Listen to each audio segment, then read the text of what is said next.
This week's Dynasty Exchange is brought to you by the word shambles, which the dictionary defines as a state of complete and total disorder and chaos. Ladies and gentlemen, if you're listening to this at 0-3, like I'm recording it at 0-3, you are not alone. I am in shambles. The show might be in shambles. All three of us have had some sort of calamity befall us in the fantasy season, and it's only gotten worse coming into week 3. But first, we've got a Monday Night Football to react to. And you know what else was kind of in shambles? I don't like the doubleheader, and both games were a little bit lackluster. The only nice sign was there were some signs of life out of the Eagles offense as a fantasy manager. Once again, as a Cowboys fan, I don't like seeing that. So a very angry Josh is going to pass it to the value king, Davis. Jalen Hurts looked like he got it together passing. His rushing was questionable, but he got the tush push. As the Jalen Hurts owner in Yacht Club, do you feel his value recouped? This is par for the course. The Eagles are figuring it out. Or do we have to get used to this lower floor with Jalen Hurts? Yeah, it could be that. It could be you have a first-time play caller who's trying to figure out what works well. But at the end of the day, because of that the tush push that robs DeAndre Swift of the ceiling of RB1 day in and day out, I think he's going to continue to sustain the minimum 25 points a game that you're going to get, whether it be passing. Something I have noticed, he is not being as aggressive on the ground. I think he's really trying to conserve himself, not take hits. You can even see when he there's a ton of pass read option, and he's literally just giving to the back because they can't stop the back. So I'm not too worried about his value long term. I think when you're talking top 5, top 6 QBs, you're not too worried. But yeah, if this is the floor that you're going to continue to get from him, I think his value might be capped. So he might not be in that upper echelon Pat Mahomes, Josh Allen, if you're not going to be seeing that value on the ground. Somebody on the ground that is great, Dylan. DeAndre Swift. He has been dominant in the last 2 weeks. He got 1 carry in the first week or something like that, or didn't even get a carry. And so talk about DeAndre Swift because he looks great. I'm just going to go ahead and say it. You have to treat DeAndre Swift like an RB1, like a top 12 RB in the moment. Because last week we saw maybe it was a fluke. Kenneth Gainwell was hurt. He had a majority of the carries. He had 28 carries last week for 175 yards. This week, Kenneth Gainwell, healthy back, had 14 carries. DeAndre Swift had 16 carries and went for 130 on the ground. So, and even though he's still getting sniped with his touchdowns, he's going to get some of those touchdowns. They're going to be in the 10, like at the 10-yard line. He's going to finally get his run in. He's not going to stop at the 1 like he's been for the last 2 weeks. But we have to start treating him like an RB1 because that's how he's performing. And we've always known that he's been good because he's a good back ever since college. Like there was a lot of hype. Davis we talked about it a few episodes back. Last year he was RB3 on KTC. So his value has been there. It's just with the Lions for some reason, they just, whether it was injury or he just wasn't in with the coaching staff. I don't know what it was, but for them to draft Gibbs but have Swift there, I mean, what a blessing to the Eagles. And Josh, we slammed a manager. I mean, this offseason he got torn apart in the Yacht Club because he spent a first-round pick on DeAndre Swift, and that was right before he got cut. And they had just drafted Gibbs. So it was the timing of it was suspect. And I think you bring up a great point talking about the Lions.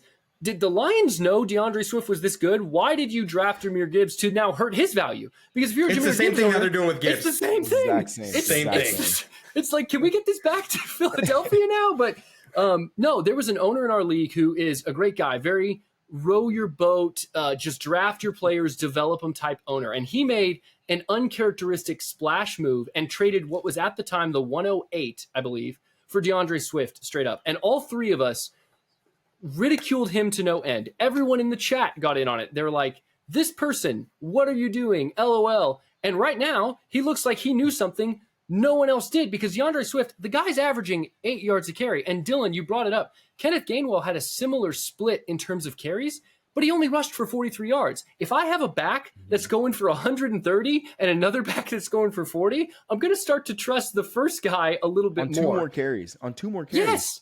Yes. So efficiency. Here's what sounds like a fantasy gold mine. I go trade for DeAndre Swift. I go take a 24 first. I trade for DeAndre Swift. Then I have that entire backfield. So whether Jalen Hurts is throwing the ball, or whether he's running it in and with the tush push, or DeAndre Swift is getting 130 yards on the ground, I'm just going to get value on that the entire time. But most likely, if I send that first, that's getting denied because he is looking like a surefire top 12 back in Dynasty.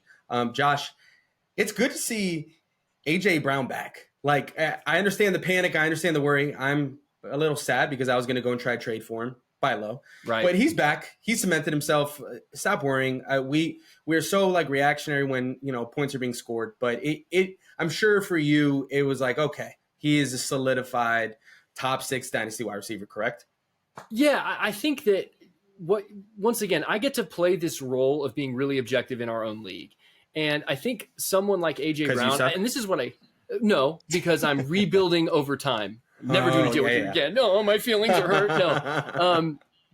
AJ Brown, I hate that wide receivers, when they complain and throw a fit about their utilization, they get hyper targeted the next game. When running backs do it, they get mysteriously placed on the PUP. Shout out, Jonathan traded Taylor. To the Vikings. Exactly, man. It's like, do not let your children grow up to be running backs. So, but side note, AJ Brown, who clearly seemed frustrated the last 2 games with his usage, 9 for 131, still hasn't found the end zone. Devontae Smith did nothing, and then it was Olamide Zaccheaus who caught the lone bomb touchdown from Jalen Hurts. So I think with the Eagles passing in general, you have to be okay with a little bit of Russian roulette. But at the same time, you're just stoked that it's high-powered and it looks like it's returning to the form it was last year. Maybe it's not quite that ceiling, but it's going to be a good year. On the other side of the ball, the Bucs, Mike Evans, through 3 weeks, has turned back father time. I don't know if he can continue to sustain it, because even in a game where the Bucs offensively looked awful, Rachaad White looked like he forgot how to play football. There was still some signs of life out of that Bucs offense. Dylan, you've been unapologetic about your love of Baker Mayfield as a value, not like as the greatest quarterback of all time.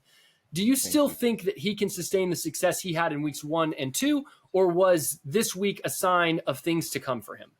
No, thank you for clarifying, because no, I don't think he's the next coming of Tom Brady. However, I do think he's the next coming of last year's Geno Smith, and I still stand by that. I think Baker Mayfield, he went up against a Eagles defense whose front 7 is just incredible, and their offensive line has been shaky. Baker started off well. He got better as the game went on, but he took a little too long to get Evans into the game. And Evans, I mean, that dude is just, he's balling. He's playing on a whole different level right now at his age 30. And so I would be going to buy Baker Mayfield because he's a QB2, QB3, but he's going to give you that. Even putting up 12 points, we say that's a bummer, but you got guys like Derek Carr rolling out there. I mean, he scored more than Trevor Lawrence. I'm pretty sure he scored more than Joe Burrow. Let me double check that. He scored more than Joe Burrow. So, I mean, and that's pretty consistent. He's done that. So I'm going to get Baker Mayfield if I can on the cheap. His future is really ambiguous. And I would also say that the futures of both Mike Evans and Chris Godwin seem ambiguous as well. Davis, you're famous. We call you the Value King for a reason. You seem to time trades well. I will get to the frustration of my Justin Fields trade with you later. But if you are the Chris Godwin owner, if you are the Mike Evans owner, specifically Mike Evans because he's performed so well, is now the last chance to sell high because the future is just so ambiguous for most of the Bucs offense? Yeah, but that's the tricky thing, man. I mean, that's like, offseason is, I think, time to accrue that value, is time to win on the margins.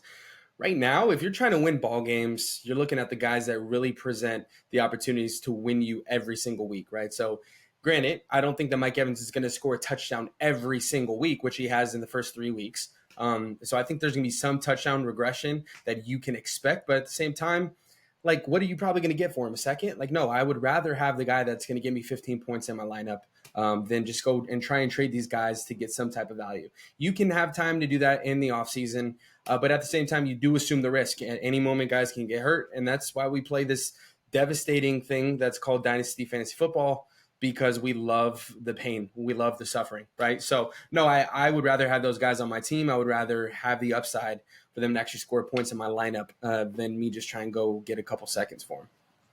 Yeah, so I actually traded away Godwin in the Yacht Club this past week. My team is we'll talk about it later. I'm in shambles. I'm in a little bit of a pivotal kind of season right now. Yes, you are. But I traded Godwin, but I got younger. So I traded away Godwin and Kamara, but I got back an Elijah Moore. I forgot who else I got back. I got back an Elijah Moore. Christian Kirk. Yeah, Christian Kirk. So nice. I went and got younger, and I just wanted to get the value there. So if you can, I don't know, man. I just don't know about Godwin. It looks like that Mike Evans is getting the touchdowns, and he's getting and he could always turn around. But he's even getting the volume. So I mean, you're right. If you're contending, But there's so no point it's getting situational to you, rid though, of him. Dylan, right? It's situational to you because your team is not in a position where you're trying to win anymore. You're not trying to win, but at the same time, I think you Yes. realize, okay, this is the Productive time for struggle. my team, productive struggle, as you called it. That's going to be my next tier in the power rankings that nobody asked for. Don't worry about that. But no, I mean, it made sense for your team. But if you're actually trying to win ball games, holding on to these guys, I think would present some upside. Yeah, I do think it's a good call. If you are a win now team, Mike Evans is getting the more valuable targets. He's getting the red zone targets. Chris Godwin I still believe he's 28. He could have 3 more productive years, whereas Mike Evans, you're kind of feeling like the cliff could be around any corner. And so, yeah, you might as well squeeze the last points you can out of him. But if you're trying to get younger, I do think Godwin is a trade away candidate right now. I think that was a smart trade by you, Dylan, to get younger because you're still competing. But if you can get youth in the meantime, because that's a necessity, it's something you're trying to do. A team that got more youthful and a youthful receiver we've talked about played in the other Monday night game in the Rams. Puka Nacua has been a star on this show, has been a star in fantasy in general. He had a far more quiet evening and was not even the target leader of the Rams, although he still was 5 for 72. How did we feel about Puka Nacua's performance? Because he has, last time we checked, he was wide receiver 22 on Keep Trade Cut after starting in the 190s in the offseason. Puka was a skyrocket, a missile in terms of value, but are things slowing down for him based on injury? And Cooper Kupp seems like his return is right around the corner. So yeah, I'm out on go Puka. down. Okay, I'm you're out? on Just Puka. simply out? I've been out on Puka, and it's not that he's not a good receiver. Tonight, I think the Bengals had a plan, and that was to shut down Puka. And you saw that. That's why Tutu Atwell and Tyler Higbee and these other guys were more involved in the offense. That's going to be the normal. And until Cooper Kupp gets back, and then when Cooper Kupp gets back, his target share gets eaten into. So I'm out on him at the value that he's at. Wide receiver 22. If I can get a 24 first for Puka Nacua, I am shipping him off first class and paying for shipping. Go ahead. and paying for that's and crazy. paying for shipping. So that's a deal you can't pass up. So here's what I'll say. Just looking at Keep Trade Cut, he is wide receiver 18 above Devontae Adams and above Drake London. So if you were going to tell me that the guy who was literally, I think the 401 in like the Yacht Club this year, in like the rookie draft, if you're telling me that he's already surpassed Drake London and Devontae Adams, I would call you crazy. But at the same exact time, I might be trying to trade for him behind the scenes with Mike. I might have offered him a 24 first that he's denied and has asked for 2 firsts for him, or something more than just the first. And I'm like, Mike, I just can't justify doing that. I love the guy. I've got the guy in another league, but at the same time, I think trading him away for any 24 first makes sense. But if you have excess cash and you want to go invest into a player that you do think their value could continue to go up, I mean, I want to invest in that, but I do not at all think that 24 first is a bad offer to go get a Puka Nacua. But I have not been successful trying to get him from Mike because Mike is in love. I just want to pause because 2 weeks ago you said, and I quote, when I brought up Puka Nacua after his week 1 performance, you said, and I quote, who? Travis Fulgham? You went from completely disrespecting this man to being the number 1 flag waiver for him. Can you explain that? David, I move as the markets move. I am the first to admit I will give you a take and I'll be passionate about it. I will be passionate about it. But if I get proven wrong, I will admit my wrongs. You can ask my wife. Although if she were to get on the show, she'd be like, no, you do not. But I do. I try and admit my wrongs. I try and say, babe, I was wrong. But you might have been wrong at the same time. No. He's not Travis Fulgham 2.0. That was disrespectful. And at the same time, the markets do not view him or value him as Travis Fulgham. The man is wide receiver 18. And yeah, he didn't have a great game. He didn't get 20 targets, but he still was 5 for 72. Like, I mean, that is still, you're still happy with that production. That's just the truth. Great wide receivers give you a floor even on their down weeks. Someone who had been having down weeks repeatedly, and I have him not in the Yacht Club, but in other places, a lot of places, was Jamar Chase. I was so relieved to see him return to form. He still didn't find the end zone, similar to A.J. Brown, but 12 for 141. They moved him all around in the slot. It seemed like they were like, this is our best player. Bail us out. Dylan, you and I both don't have a chance of acquiring Jamar Chase in this league. So we can be objective. Is Jamar Chase still in that tier with Justin Jefferson, or did the last 2 weeks kind of prove Jefferson is in a tier of his own? I think he's still in that tier. I'm going to say he's still in that question. tier. Wow, that's a good question. That is a really good question. I think he's still in that tier, and I think Joe Burrow is more so the concern right now. I think Joe Burrow, you saw him hyper target Jamar Chase, and honestly, the offensive coordinator got super creative with how they got Jamar Chase the ball. They put him in the slot, moved him around. So I liked seeing that. The first 2 weeks, I'm going to call it a wash. This week tells a lot of how they're going to use Jamar Chase, and so I think they're still in the same tier. Now, Justin Jefferson, he's separated himself slightly. Like, to me, he's wide receiver 1. Justin Jefferson is wide receiver 1. Like, there's no question. They're still in the same tier, but Justin Jefferson's ahead of him. And Jamar Chase, he's just elite. You cannot doubt the talent, and you cannot doubt the skill, and that's why he's still in that same tier. But that's a great question. Davis, I was thinking about it. You're in the hot seat. What do you think about that? That's a really good question. I'm the guy that at the beginning of the season I had Jamar Chase as the wide receiver 1 in Dynasty football because of that exact point, because of the relationship that him and Burrow have and just the ceiling that they provide because of the chemistry that they have, and question marks about Kirk. I think that's all been put to rest. I think Justin Jefferson is a surefire. I mean, dude, he's probably going to go down as the best wide receiver of all time when it's all said and done. I know that is a hot, spicy take, but dude, the stats he's putting up are unbelievable. Already through his career, he has surpassed any wide receiver for the Bears. Granted, we're talking about a porous organization, but at the same time, the man's been in the league for like 10 minutes, and he literally the worst stat. Is the worst stat to use to prove his greatness. It's extremely impressive. Hold up, that's like extremely. Justin Jefferson is incredibly impressive. He has more receiving yards in his first 4 years as a receiver before his year 4 started. That's the best one. Like, that's a stat. The Bears are so awful. You could have told me that was Miles Austin from the Cowboys and I'd have believed you. But no, I agree. He's unbelievable. Justin Jefferson's unbelievable. And you and I were both on the same page about Jamar Chase because we trusted Joe Burrow. But Joe Burrow doesn't look like Joe Burrow. And when Caleb Williams, sorry, I just needed to show my Trojans fight on. When next year, when Caleb Williams is on the Vikings and he's throwing to his former collegiate teammate Jordan Addison on one side, and then throwing to Justin Jefferson on the other side in Minnesota in a dome, things are going to be lovely in the Vikings land. So that's all I have to say. Just wait for Caleb Williams to be on the Vikings. I will say real quick, that is the only concern I do have about Justin Jefferson is that Kirk Cousins won't be there next year. So that's why they're still in the same tier as me, because they both have, I mean, Jamar Chase doesn't have any questions there, but his production is a question. No, I think that's a great point. And Vikings, you're also in Shamblesville. I mean, you had a great game. You were in it. Come on, join us. You're also sponsored on the show by Shambles.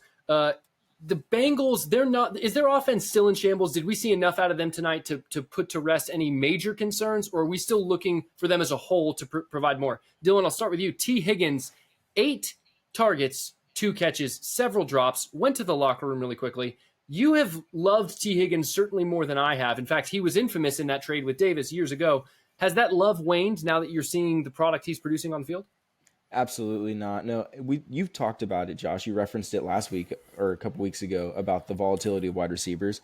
He's never been or performed at a wide receiver 1 level from a fantasy standpoint, and I understand that. That's not what I'm expecting of him, especially not in the offense with Jamar Chase. So I think right now what we're seeing is, I don't know what happened today. He did look a little off. He was dropping passes. He had 8 targets, only caught like 2 of them.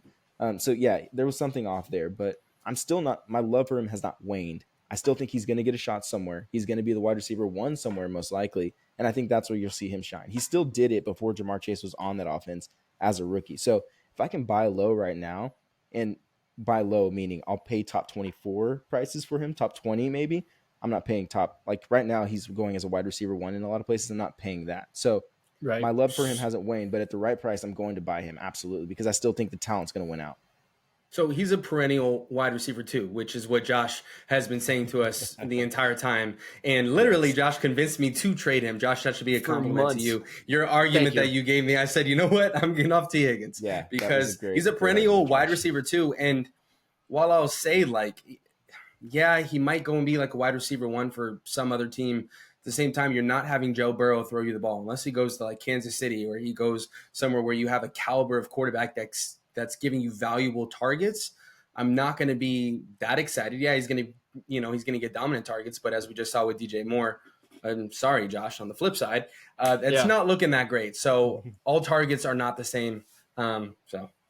No, I think it's a great point. To reference what you were talking about, we did a show off air, owners only show, when we were still a secret. And part of what I hate about this show is that my analysis and the takes I'm the most proud of, Davis will take the good out of them and then operate better than I will with that information. The same day we recorded, he traded T. Higgins away. I forget what the exact trade was, and I was I need to go into that, bro. Tell me. No, go into it. No, so literally, before the show was published. Before the show was published, so we did the show at night, right? And we usually had a turnaround of where the show, kind of similar to this, where the show would be turned around probably by the next morning. I literally got off that call.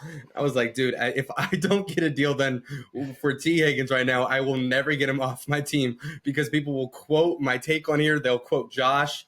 Literally, I get a deal done maybe an hour and a half before, and Josh gets in the chat like, thank you, Davis. It's like, you see me. Like, the greatest compliment I could pay. My whole analysis on T. Higgins has always been, we did a study on it. We were debating Devontae Smith versus T. Higgins. They're both wide receiver twos on their team. Devontae Smith, in his Monday night matchup, he disappeared this week. T. Higgins, he disappeared. But my argument was that T. Higgins has really always been all Sean Jeffrey on the Bears when Brandon Marshall was there.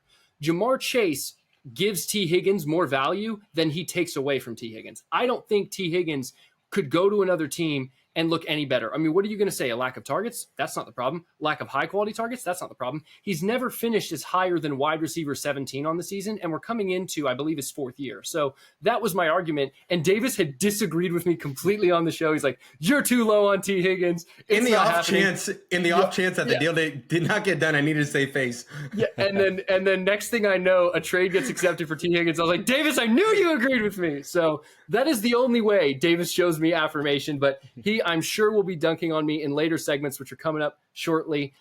We've got all aboard or overboard, some historic matchups that just took place. Stay right here. We've already mentioned that I'm in shambles. Cowboys Nation is no question in shambles. We've touched on the Vikings. You guys are in shambles. I would like to also welcome the Denver Broncos and their fans to the Shambles chat. We have got to talk about it's not a whooping. I don't even know. I don't have the vocabulary to come up with the adjective to describe how badly the Miami Dolphins beat the Denver Broncos. It's all you're going to be seeing on SportsCenter. It's all you're going to be seeing on Fox Sports. Everyone's going to be talking about the 70-20 adjective I don't have defeat of the Denver Broncos. We have debated Tua Tagovailoa and his value. And Dylan, you were the only one who waved a flag that he could be a top 5 dynasty QB.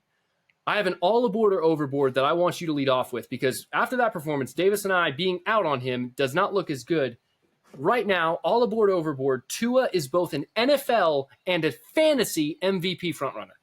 100%. I mean, the main premise of why I bought that in the first place was I mentally have gotten the injury worries out of my head. If you can get past the injury worries, there's no other legitimate argument that he cannot be a NFL and a fantasy MVP. Like, that is the only stigma that's holding him back. And if you would have came out and said, are you buying Tua as a top 5 dynasty quarterback? Yes. I'm putting him there as a top 5 dynasty quarterback. I'm putting him over Justin Herbert. I'm putting him right there in that, because I think that is the caliber player he is. And what we're seeing to start the season, it's nothing new. He did the same thing last season. He was just hurt.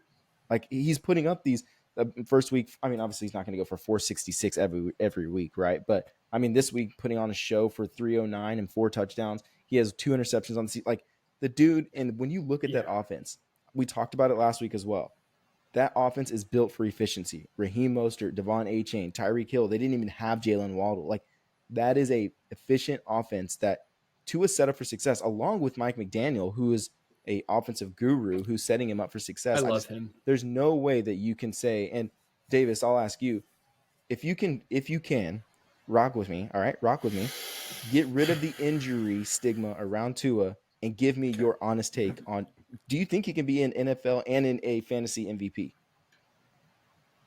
Yeah, absolutely. Yeah, no, dude, that offense is firing on all cylinders. Like, it literally, you look up, I mean, Tua, that game could have had 6 or 7 touchdowns easily, but they were just cooking. Like Mike McDaniel, it's the first no-look shovel pass I've ever seen in my life, with literally a misdirection coming behind with a fake handoff into a no-look shovel. Like, come on, bro. I mean, they're just playing. Granted, the Broncos, Sean Payton, you deserve that. Sorry for all the stuff that you were saying at the beginning and coming out and being overly critical before you realized that Russell Wilson's not it and not the answer.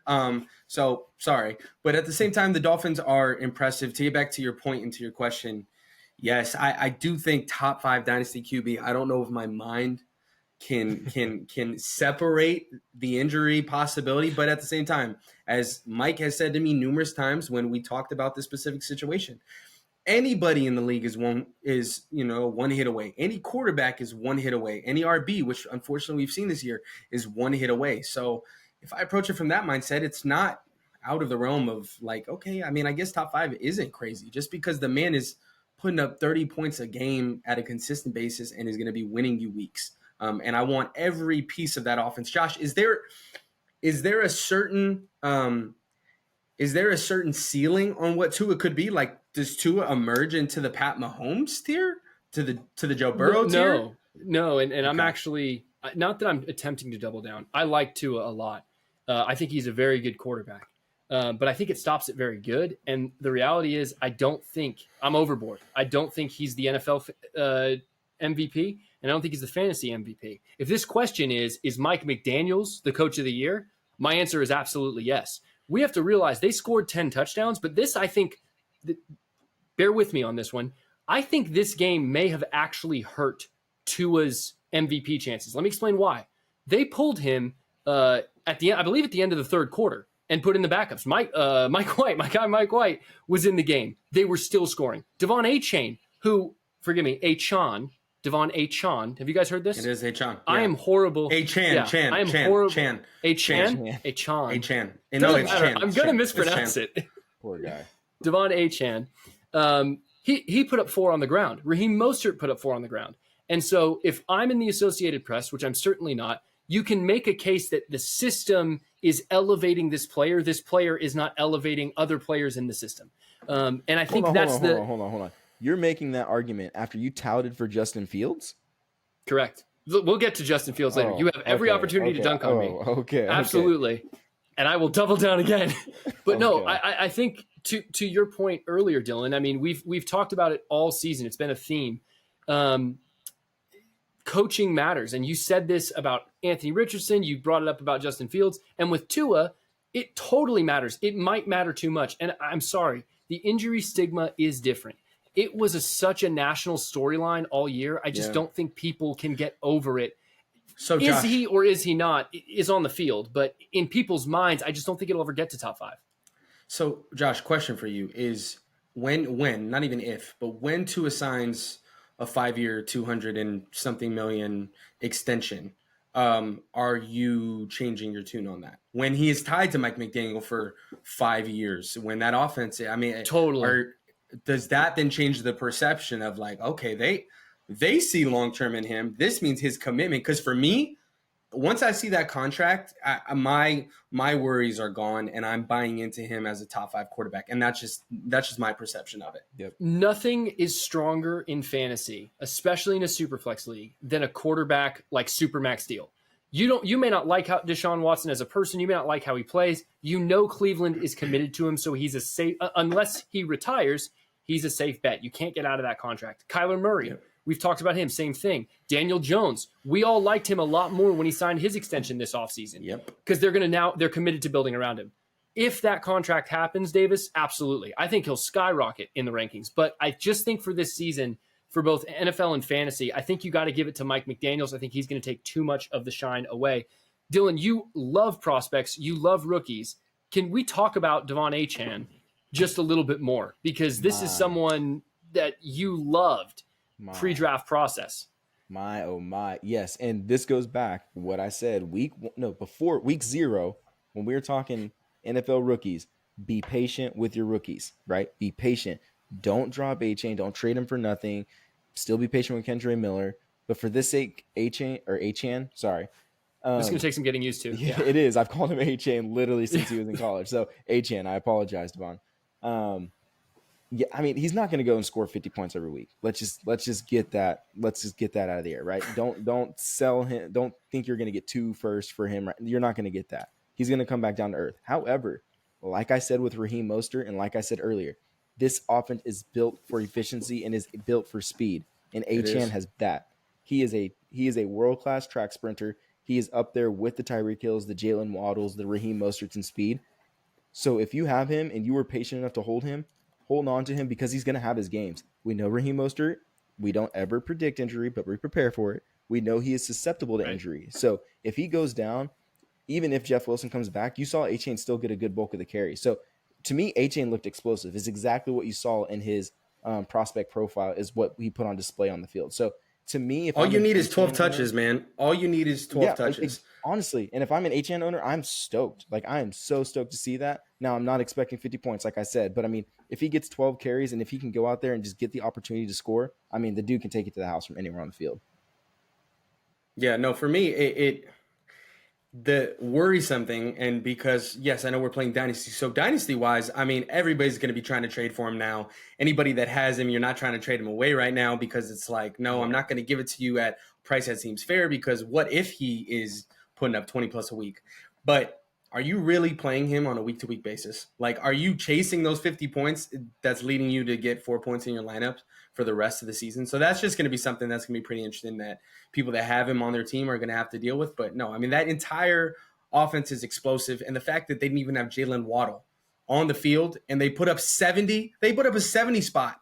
And they didn't have one of the best wide receivers in the NFL, maybe a top 15 wide receiver in the NFL. That is unbelievable, and I think further pushes like the narrative of Tua Tagovailoa. So, Josh, we're talking about that team. We're talking about how explosive they are. Tyreek Hill, is he just going to put up 20 points every single game until he decides to retire one day?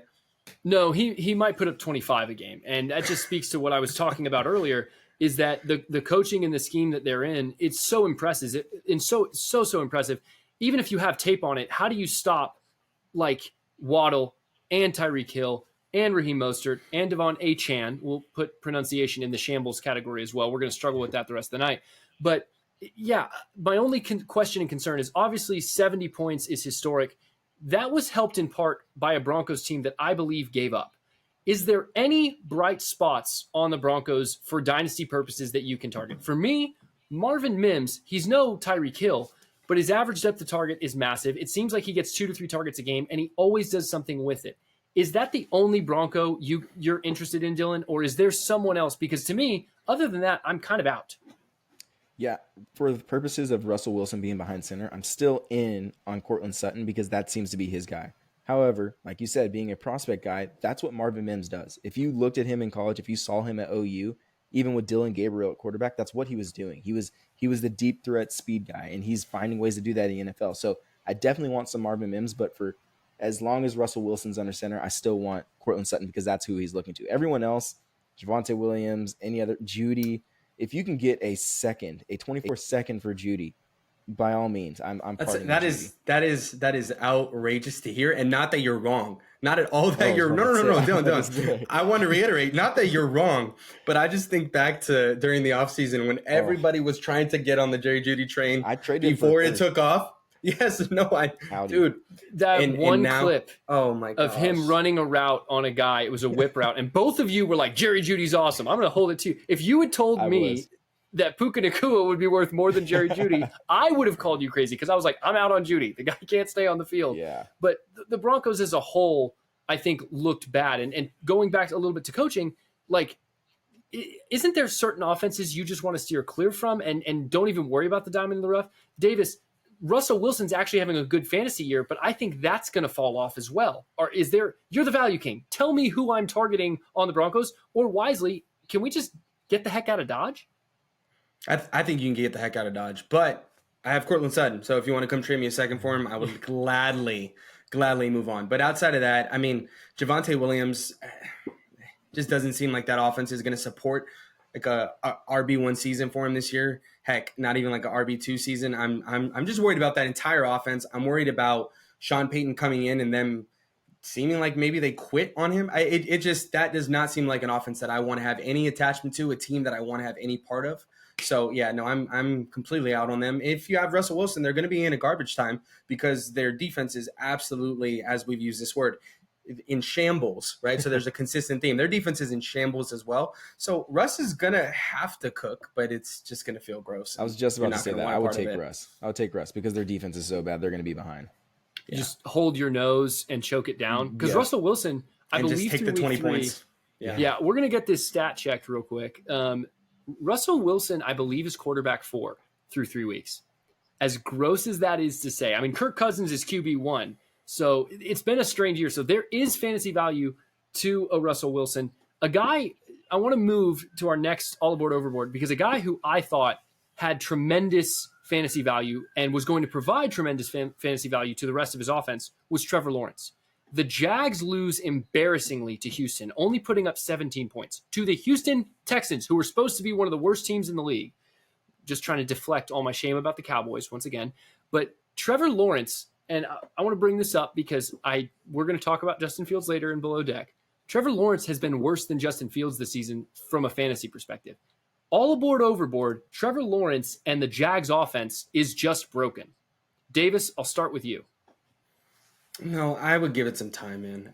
I truly would give it some time. I mean, we were so bought into all the weapons that they brought. You know, they decided to re-sign Evan Ingram, who's actually been probably the lone bright spot alongside Travis Etienne in that offense, just because he's getting hyper targeted at the tight end position, which is great.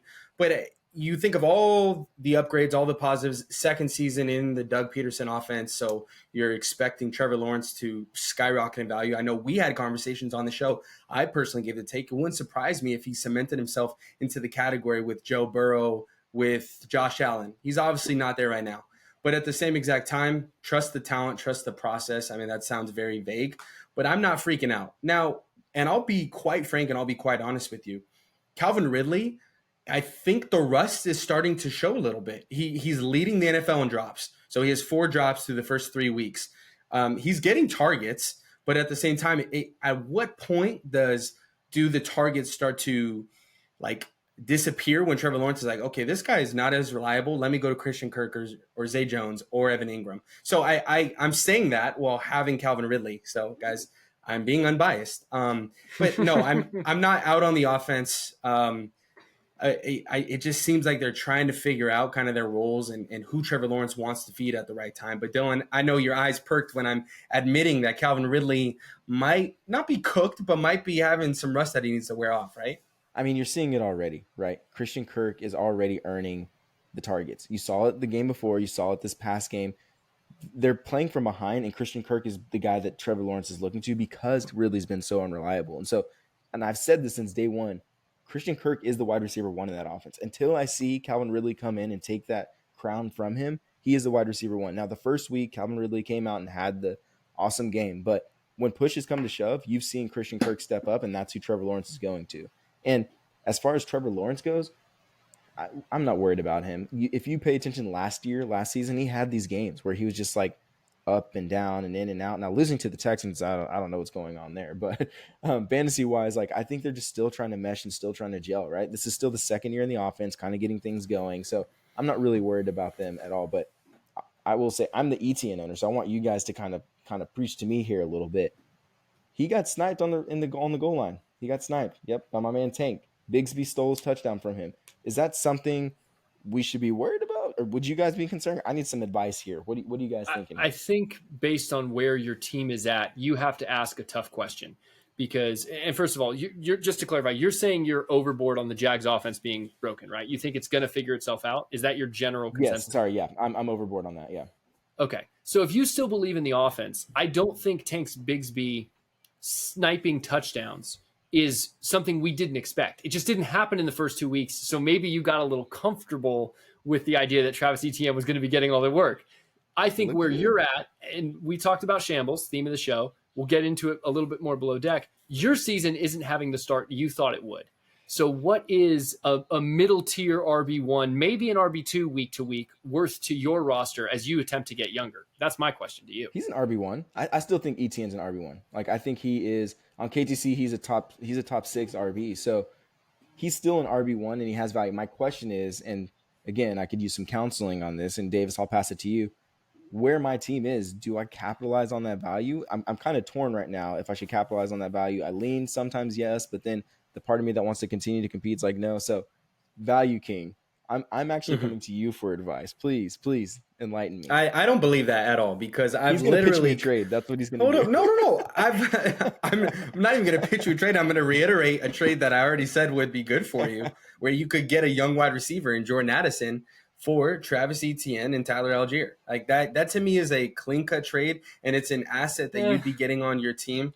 You're saying, like what? No, I've heard rumor. Let me ask you this, Dylan. Would you rather have Zay Flowers for Travis Etienne and Tank Bigsby, maybe something else on the Flowers side, or Jordan Addison for Zay Flowers? Etienne? I would rather have Zay Flowers over Addison. Mike That's crazy. was chatting with me to today. say that. That's crazy. Well, it was crazy when he said Christian Kirk was higher than Calvin Ridley. We laughed then. Maybe we should let him live on his convictions, but I don't think Christian Kirk's higher than Calvin Ridley. No, let me reiterate that. Having a better I don't year. think he's okay, guys. We're through 3 weeks where he literally saved his week by having a touchdown this week. Can we timestamp that? Can we make sure we note that and come back to that? No, I would please note that. Please note that because Christian Calvin Ridley's Kirk- still getting the targets. I'm just saying that he's shaking off some rust. So I'm not folding into the fact that Christian Kirk is their wide receiver one. That's just. I'm going to answer the initial question, but we have to dive into what Dylan's going to do with Travis Etienne. So we got to get to below deck quickly. I actually think that for fantasy purposes, not for NFL purposes, but for fantasy purposes, the Jags offense is broken. I think the Christian Kirk versus Calvin Ridley debate is going to be one that is waged throughout the season, and people are going to ping pong on when to start him. I think the same is also true of Travis Etienne and Tank Bigsby. Trevor Lawrence has not been consistent, and they've run it on the ground quite a bit. He hasn't put up a lot of points. I think it's going to get better, but not to the levels, at least for me, I expected. So I do think the Jags offense, for fantasy purposes, again, because I just think it's going to be spread around and it's going to be random when you can start these guys. So I think it's actually, jump in real quick, I think it's the opposite. I think they're NFL broken, but fantasy good. Because you still, other than Trevor Lawrence, because you still saw them produce. I mean, you had ETN go for 17 points. Kirk go I think for Bigsby 13. got 2 Ingram carries. went for I'm not 10. worried about him taking. Bigsby got 2 carries and just fell into the end zone. Yeah, I'm not Evan worried Ingram about has that. been the most consistent to me at his position. But the Jags are going to be an interesting case study rest of the season because there is a lot of those kind of shared workload experiences that need to be worked out. Before we leave them, Dylan Davis, would you guys commit to some type of bet on Christian Kirk or Calvin Ridley before we finish this segment? Is there something we can put on paper for the viewers? Name the terms, VK. Better fantasy finish on the season, barring injuries, and it would I would say define barring injuries. Is it like yes more because than that's 4 important games? for you, and I would say more and than Debo, 2 yeah. games. I would say more than 2 games. More than 2 games? Okay. I would say more than 2 games, so that would be a term, and I would say dinner at whatever restaurant the other person wanted. Okay. Oh, Okay. that's a good deal. That is good. That is a good deal. All right, shake on it. Are we shaking? Shake. Oh, shake on it. There you Shake go. on it. Okay. Air shake. Guys, I have a lot of deals, and hold up, my wife has I was zero gonna read idea your about wife these. into these. If she ever starts listening to this show, I'm screwed. She'd be like, Dave "Babe, what are Ramsey you talking about?" Dave Is Ramsey's not gonna be approving. pissed. Yeah, This is not budget definitely approved. not at all. Not at all. We're going to take a quick break. When we come back, we're going to dive further below deck on more than just dinner bets and how far Shambles is going for me and my team this year. You know, they say that comedy is all about timing. Some would say that making your dynasty roster competitive is also about timing. And the reason I have been in shambles all week is my timing could not have been worse on when I attempted to reacquire Justin Fields. We've talked about him since the series has launched. He has been someone that moves the needle. And I have hoped for nothing more than for him to perform really well and move to the back of the footnotes as a great fantasy QB. He continues to be polarizing. He continues to essentially create news around himself because people are calling the Bears the biggest dumpster fire in the league over the Cardinals. Guys, I traded, just to remind people, I traded Davis, who was tilting on Justin Fields, Christian Watson, and 2 firsts, which I felt was a discount last week. I am in complete and total shambles. Davis, I will pass it to you first because Dylan is just, I don't know if I can handle Dylan's dunk on me right now. I don't know if I'm emotionally ready. So soften me up. How good do you feel getting Justin Fields off of your roster and onto mine? I don't feel good about it because I feel like I committed grand larceny. Like I literally I feel like I came and I just mugged you. And I do apologize, and that is just a piece of advice and a word of advice to people. You have to see the tilt. You have to see when people are tilting, and you cannot buy at that point. And Josh absolutely bought at that point, and he recognized it too because he was going to go and withdraw the trade and do a different package. But Josh, at the same time, you knew what you were accruing. Like you Totally. knew the risk that you were accruing, and with all that being said, you have no other choice but to hold right now, and it's probably going to serve you well. No, but that's probably going to serve you well because all it takes, and I talked to you about this on the phone today because I was spending some time with you, some quality time on the phone. Consoling him. No, I was consoling him. And as everybody does, they come to the Value King when they have questions. I don't remember this at all. No, this never happened. No, this absolutely happened. This absolutely happened. No, hold up a second. This absolutely happened. Why are you lying on air? Why are you laying on air? Why are you lying on air? There's no need to lie on air. When did I call you and ask to be consoled about Justin Fields? No, you didn't call to ask to be consoled, but it naturally happened. It's a natural manufacture. The disparaging of voice, Walsh. Yeah. No, he sensed it. All right, continue, David. I sensed it. Thank you. I just get rudely interrupted on the show. So what I will say, and this is how David comes out, and that's when I get pissed. And I'm just kidding. But no, all it's going to take is one 40-point game. All it's going to take is for him to have one 80-yard rush, and literally the fantasy markets are going to shift a little bit. It's going to take some consistency from him. But yeah, that's also wishful thinking because the trajectory of that franchise is that before we know it, he might be benched. Before we know it, their coaching staff might be fired, and we might be looking at a complete rebuild where they put in their backup quarterback and have Justin Fields on the bench, or they trade him away because they want to tank for Caleb Williams. So that to me feels like if I was betting on the 51 versus the 49, I would project that Justin Fields is not the starter the rest of the season. At some point in the near future. Before we know it, I think they're going to try and see what they have in Tyson Badgett, and we could see them roll him out there because even if he sucks, that means that they're losing, and that means that they get Caleb Williams. So, Josh, just hold on and ride the roller coaster that seems like it's never going to end, and it just brings a ton of fear. No, you're telling me to just hang on to Justin Fields, but also I'm also projecting that they're benching him and totally firing him and he might get traded. That is not a player you hang on to. Which is how is that supposed to make me feel better? Not at all. Can I go now? Can I please, get my Dylan. moment? Yeah, go ahead. Face moment. Oh God. Oh gosh. No, Davis is 100% right. I was 100% right, and I told you not to double down on Justin Fields, and you doubled down. That's enough of the dunking. I will say, to be a little bit optimistic, I disagree with Davis. I think he will be the starter the whole season, and I don't think he's going to get any better. Don't hear me out. I don't think he's going to get any better. You're just hoping that because he's there, something good happens. And I don't know if that's going to happen because I think they're going to have to do a complete overhaul completely. The whole coaching staff is going to have to go because even if they fire Eberflus, Getsy might get the call up or whoever. None of them have proven that they can develop or put Justin Fields in the position to be successful. So I think he'll start the rest of the season. The future is very, very muggy. I don't know about the future. So if he does have that game for whatever reason, because they're down and they're playing garbage time, Josh, listen to me now. Look me in the eyes. Do not get sucked in. You're going to trade him, right?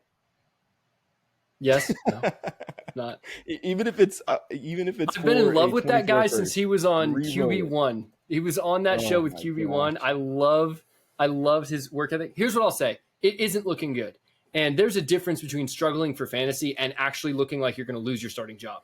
We just talked about Trevor Lawrence. He has actually done worse for fantasy than Justin Fields has. So has Daniel Jones, and so has Dak Prescott. None of those guys feel like they're about to lose their starting job, either because of financial situations or the offense as a whole has clicked around them. So I am very concerned. But here is his upcoming schedule. He plays Denver next week, who just had 70 points dropped on them, then Washington, then Minnesota, then Las Vegas, then the Chargers. If you are a Justin Fields owner, depending on what you see his future outlook, I just got gloom and gloomier from my two co-hosts of what it looks like. But at least if you're going to sell him, wait for this stretch of games because I think that he's going to at least go off once or twice against some of those really, really poor defenses. But yeah, it doesn't feel good to have Justin Fields right now. But Dylan, I was at least not attempting to compete. I was at least tanking for the future. You, on the other hand, are 0-3, and we expected you to be one of the top 6 teams in Yacht Club. What are you going to do? What's your plan? You talked about Travis Etienne. Yeah. Talk about doom or gloom. Go ahead. No, I was just going to say talk about doom or gloom. No, it's fine. Go ahead. Fine. Have your poster moment, guys. Dunk on me. This is my only response to this is cheers. Yeah. Cheers. That's the best I got. I am full tilt right now. Okay, like this is not looking good, man. I was a contender. I was a top 5 team in a 14-team league in the Yacht Club, and now it's going down pretty quick. It all started with Aaron Rodgers. The first week, it took me 4 snaps into the Monday Night Football game for my season to go to complete shambles. I had 3 quarterbacks, right? I was chilling. I had Dak Prescott, but then I lose Aaron Rodgers, and then this week I lose Derek Carr. So it's like, listen, and I was asking earlier for counsel on Travis Etienne because I just right now at this point I don't have a first. So at this point I'm like, you know what, we're gonna productive struggle this thing out of it. But I'd be lying. I have a pretty nice stretch on my schedule coming up, so there's some hope. But hope is the biggest killer in fantasy football. So I don't know what that says, but I'm very hopeful. Davis, I'm gonna pass it to you for your poster moment. It's okay. I'm standing underneath the basket. You've got the alley-oop from Josh. What are you gonna do with it? I don't even want to dunk on you because I feel like that just would be not kind to me, right? Because I'm Davis right now. I want to be a consultant. I want you to hire me, bring me alongside, allow me to trade your treasures for you, right? I'll come in, I'll get best prices, best value market, maybe even pinch some people to get more. You need to be full on trading for whatever you can get in general, especially the pieces. And that's one of the strangest things, Dylan, that I do want to say, and I want to bring some of our behind-the-scenes conversations into the chat. I was talking to you the other day about buying Travis Etienne, and I wanted to give you a first, and we talked a multitude of things involving Travis Etienne, and then you say to me, well, I want to hold on to the players that can net me at first. And I'm like, but Dylan, I'm trying to come to you with a first to buy these players. When I said I want to hold on to the players that would net me at first, I was saying I wanted to hold on to a players that you would want for a first.